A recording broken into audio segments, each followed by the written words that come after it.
42 inch sari വണ്ണവും ബ്ലൗസിൻ്റെ 16 back inch piece ഇറക്കവുമുള്ള തയ്ച്ചതാണ് ബാക്ക് ഒരു ഭാഗം.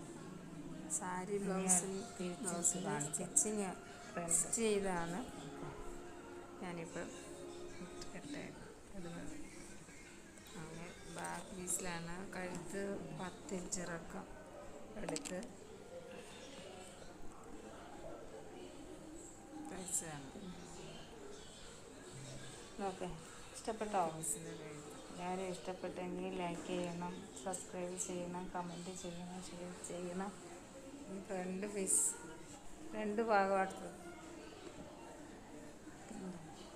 ഇത് ഫ്രണ്ട് 1 ഇഞ്ച് നമ്മൾ ബാക്കിൽ എടുക്കുന്നതിൽ 1 ഇഞ്ച് അധികത്തിലെടുക്കണം. 17 ഇഞ്ച് ഇറക്കം ഇട്ടെങ്കിൽ കട്ടിങ്ങും ഒക്കെ തയ്ച്ച് വരുമ്പോഴത്തേക്ക് കറക്റ്റാകും. നമ്മുടെ അത് 6 ഇഞ്ച് 7 ഇഞ്ചത്തിന് 6 ഇഞ്ച്